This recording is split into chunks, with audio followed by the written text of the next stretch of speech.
Just these three things will carry you if you let them. First and foremost, knowing who you are. Knowing who you are. Being able to answer this question, who am I? And what do I want? Who am I really? My answer is I am God's child. I am that which is born of all that is.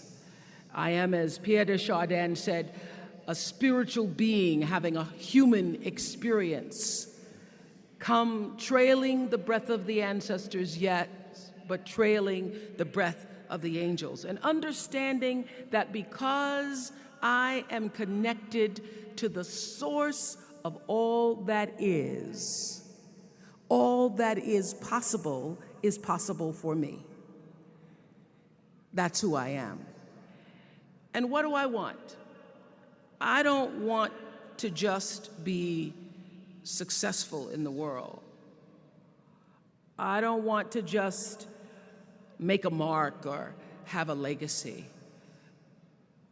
The answer to that question for me is I want to fulfill the highest, truest expression of myself as a human being.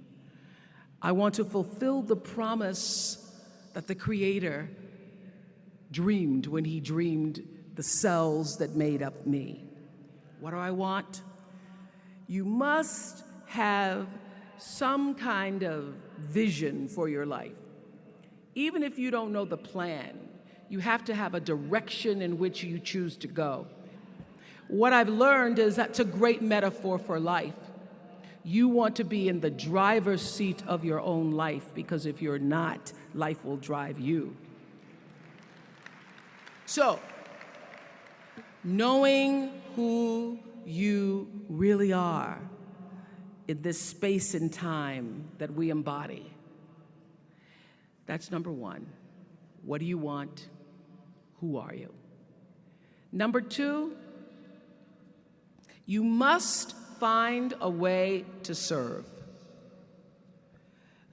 Martin Luther King said that not everybody can be famous, but everybody can be great, because greatness is determined by service.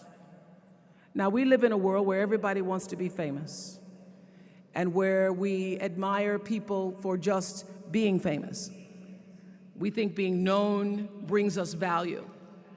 The truth is, all of that will fade in time. In 3 years, you won't be able to name the housewives of Atlanta. The real truth is that service and significance, service and the significance that you bring to your service is that which is lasting. So to be able to, whatever your occupation or job or talent or gift is, our honorees today getting doctorate degrees, to apparently opposite fields, HIV and AIDS and the spoken word. But what they have in common is service, using the spoken word in service to community and the world.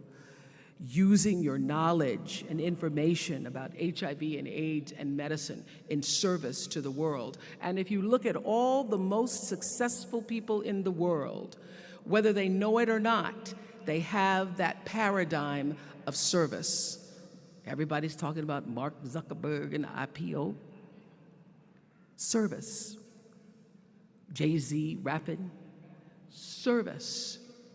Through the word, to people, through song. For many years, I was really just happy to be on TV, and people would stop and say, "Oh, you on TV?" "Yeah, I'm on TV.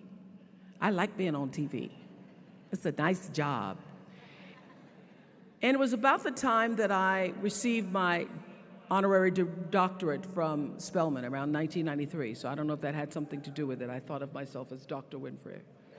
That I went back and I took a long look at what it was I was doing on TV, and made a decision that I was no longer going to just be on TV, but I was going to use TV as a platform, as a force for good, and not be used by TV. And I will tell you, my decision to make that significant change in the way I operated on television, using television as a service, changed my career exponentially.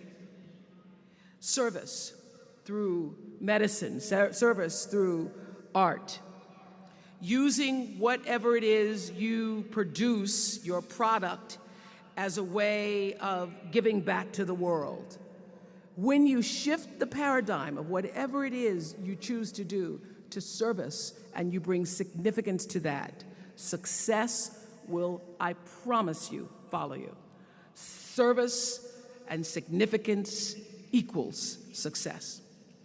That's number two. Number three, it's so simple, but so hard to do. Always do the right thing. Be excellent. People notice. Think of how you notice. You go to Taco Bell, somebody gives you extra napkin and some sauce. You notice. You want to go back to that person, because even at Taco Bell, excellence shows itself. Be excellent. Let excellence be your brand. Everybody talks about building a brand. I never even knew what that was. When people would say, you're a brand, I would say, no, I'm just Oprah. What I recognize now is that my choice to, in every way, in every example, in every experience, to do the right thing and the excellent thing is what has created the brand. And what I know is that when you are excellent, you become unforgettable. People remember you. You stand out. Regardless of what it is, you become an unforgettable woman. And that is what we all want. We want to be unforgettable.